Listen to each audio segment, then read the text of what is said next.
Welcome back, dear viewers. During the last 2 weeks, we witnessed unfortunate news that pained all of our hearts between the Moroccan earthquake and the floods in Libya.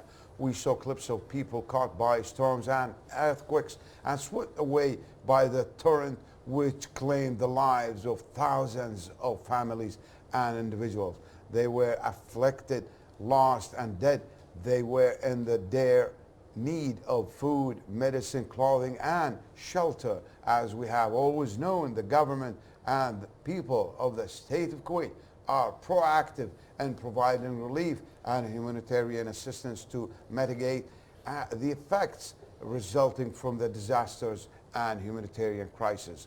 Namaء Charitable Society for Social Reform played a prominent role in contributing relief of those affected by earthquake and floods in Morocco and Libya. So let us know more about this topic from our guest and your guest. With all honor, Mr. مرشد الرشدان, head of the administrative support sector at Namaء Charitable Society for Social Reform. Good morning, Mr. Al-Rashdan, and it's really a pleasure to have you with us. The pleasure is ours, and we thank you on the behalf of Namaء and the Social Reform Center of inviting us today to elaborate a few issues about the crisis. When I see you, I feel really comfortable, and I feel good because I see the Kuwaitis how they are, always there, always on time, always there for the needy people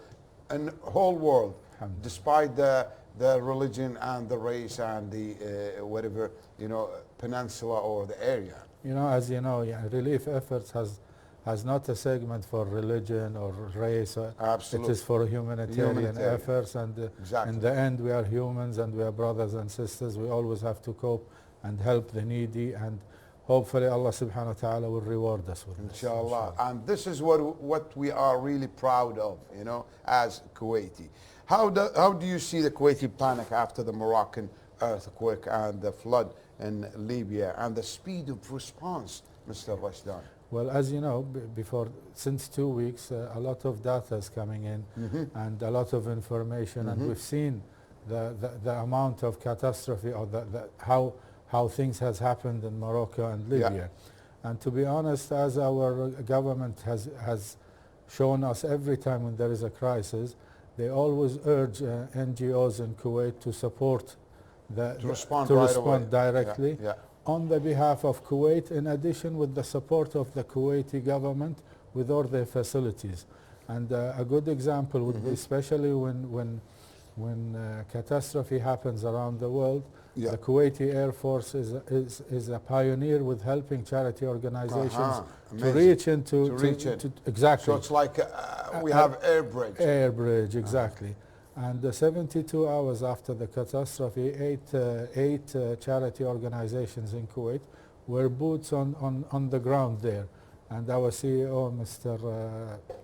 Saad Al-Ataibi, was there with several colleagues of different charity organizations, physically distributing relief efforts and trying to see what is happening on the ground in order for us to respond at a better way.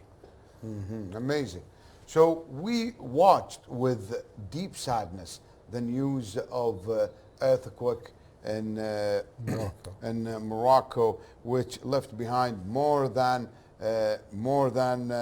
thousands of deaths. Exactly. That's definitely heartbreaking. Of course. And hundreds of wounded, and some of them in serious condition. Hundreds of thousands of people displaced outside their homes. This is real catastrophe. They were demolished. The houses were demolished, Mr. Rashdan, and as well as the floods in Libya. Drone like that drone Derna. What is the support provided by them? Okay. What is the the gear, let's say? Okay, to be very transparent and honest, the catastrophe needs the support of governments. Yeah, we're talking about government level. Government level, exactly. Yeah. Now, the issue in Kuwait is that always NGOs and charity organizations, we always are in cooperation with the government and parallel with them. In addition to that, they always give us a role in order to get our community and Kuwaitis and expatriates to be involved as a role model for the world, since, as you know, we've been nominated to be the center of humanitarian relief efforts at the time of Sheikh Sabah Al-Ahmed, may Allah subhanahu wa ta'ala rest his soul. Bless his soul, and since then we are the center and the whole world is looking at us. Absolutely. In addition to that, when you think about it, charity organizations with the support of the Ministry of Social Affairs, they allowed us to gather donations. The third day we started gathering donations. Exactly. And with the blessings of Allah subhanahu wa ta'ala, Namaء has already gathered from charity, charitable people more than $250,000 for the two countries. When you evaluate this amount with other organizations, people are very much responding, and they feel that the brothers and sisters who are in need in Morocco and Libya, they want to help, they want to do, but due to the distance, the distance between Kuwait and the countries, the Kuwaiti government is supporting us with all the logistics. We are gathering the funds, we are arranging everything and with here, the logistics and support with the from logistics of the government, we're executing. That's definitely amazing. Kuwaiti charitable societies launched relief, campaigns for these affected by the earthquake and flood. How do you see these campaigns? Are these campaigns let's say, reaching their goals, or unfortunately not? Okay. Well, as you know, it depends on the amount of media and the publicity each country is capable of presenting. Yeah, so like when we go back in February, when the catastrophe happened in Turkey, as you know, a lot of people go and come to Turkey, and people were very much emotionally affected because they know what's happening. Exactly. But with all respect, when you compare Libya and Morocco, still people who are traveling there are so limited. Media-wise are less. But the government, with the blessings of Allah subhanahu wa ta'ala, are supporting all the financial needs. So if charity organizations would not achieve their financial targets, the government is always supporting, because it's, as I said, from government to government level. So just for the record, how do you see the role of Ministry of Affairs, of Foreign Affairs, and the Ministry of Social Affairs during these campaigns? During these campaigns and without any campaigns, they are always supporting us. They are always facilitating us. They are guiding us. We always have regular meetings to interact and see what should be done next. So we are like a team. We are not competing. We are cooperating with each other. Absolutely. You guys are teams, and definitely one team, and representing Kuwait. Exactly. Definitely. Let's go to Namaء Charity. Okay. Mr. Rashdan. Namaء Charity launched a relief campaign of these affected by the earthquake and floods. Tell us more about these campaigns, by Namaء itself. Okay. Definitely you guys have teams and sections and stuff like that. Also, Namaء, the uniqueness of Namaء, we have a center or a department that facilitates for volunteers who would be interested to do something. Nice. And there is a few teams that are very much proactive with the issue, and they're gathering donations from our behalf, but everything is channeled and linked to our accounts. And as I mentioned, within the last 10 days, we were able to gather around $250,000, which means it's around $25,000 per day. And still the amount is piling, and the exposure is getting more and more as people are getting to know more and more. And now the impact of the earthquake or the flood is starting to show more and more, and people are starting to get more and more active with the issue itself. That's amazing.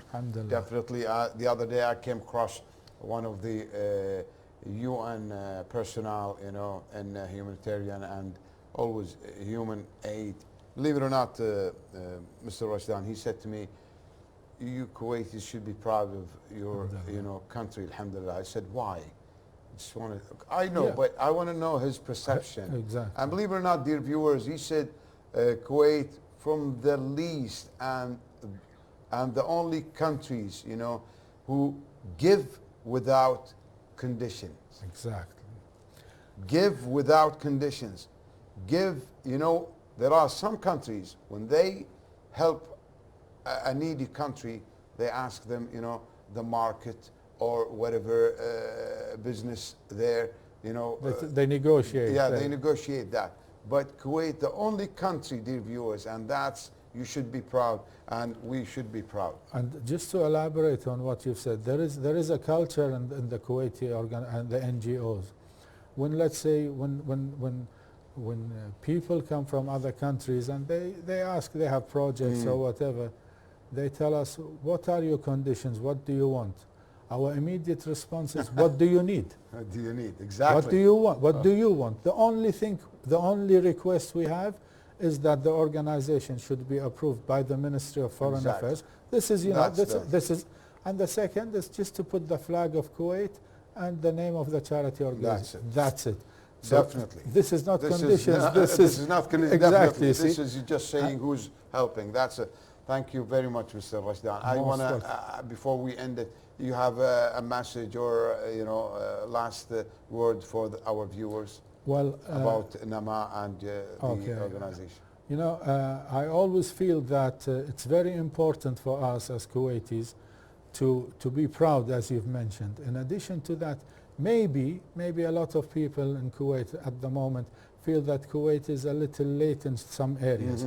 But Kuwait is and still will be the pioneer in relief efforts and in humanitarian.